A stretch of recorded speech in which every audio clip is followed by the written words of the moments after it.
Hi, everybody. Hey, Coach. First question today is from Kerr, NBC Sports Bay Area. Thanks, Michael, and hi, Steve. I'm jumping right in with a question about LeBron James. His basketball IQ is so high that he can anticipate plays and blow them up. What are the challenges of facing LeBron specifically, especially when he's familiar with the tendencies of Steph and Draymond?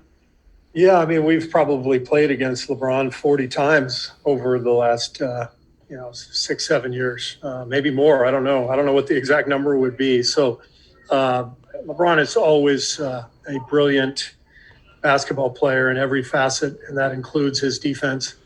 Last time we were here, he made 2 or 3 steals early in the game on some of our pet plays, kind of slips, and so we've got to do a good job of executing and be aware of where he is and making sure we're making solid decisions. Next up is Wes Goldberg with Bay Area News Group. Hey, Steve. Just a couple things. Number one, just checking that everybody practiced today. Yes.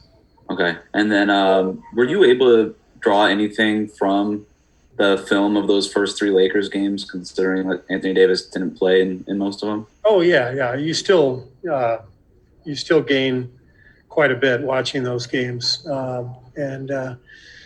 Obviously we're a very different team now than we were then. We think we're a lot better now than we were. But our personnel is different too. We're playing a little bit differently, just with smaller groups. And they still represent the same challenges. They're a massive team, excellent defensively, and they've got championship experience. So we know the challenge ahead.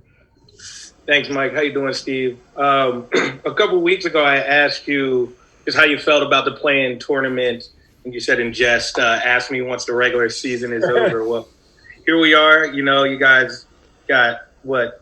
3 cracks at it, or 2 cracks at getting into a playoff position.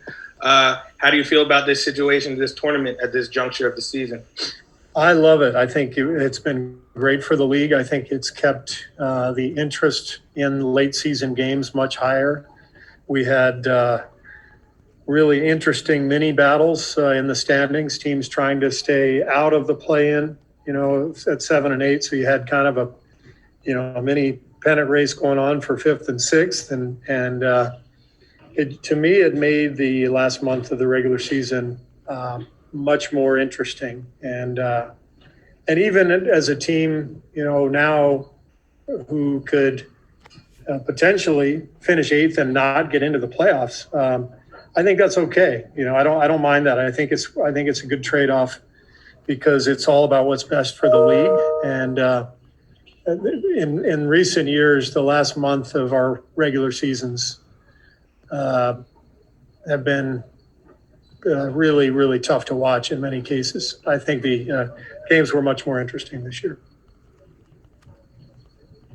Monty Poole, NBC Sports Bay Area.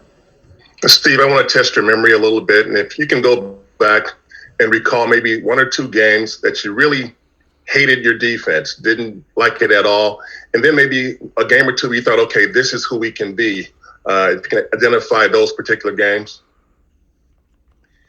Well, there's plenty of both. I mean, the Dallas game at home a few weeks ago is probably the one that I remember in terms of how we can't play, not being engaged, not playing with great energy.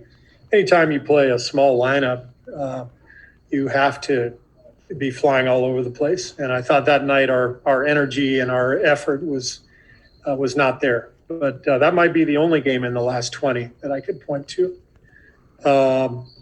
As far as really good efforts, there are plenty of those to choose from. Over the last 20, we're number 1 in the league in defensive rating. So let's see. I thought the Utah game recently, I thought our defense was pretty good, especially against a great opponent and a team that has a size advantage over us. That kind of effort and scrappiness is what it's going to take.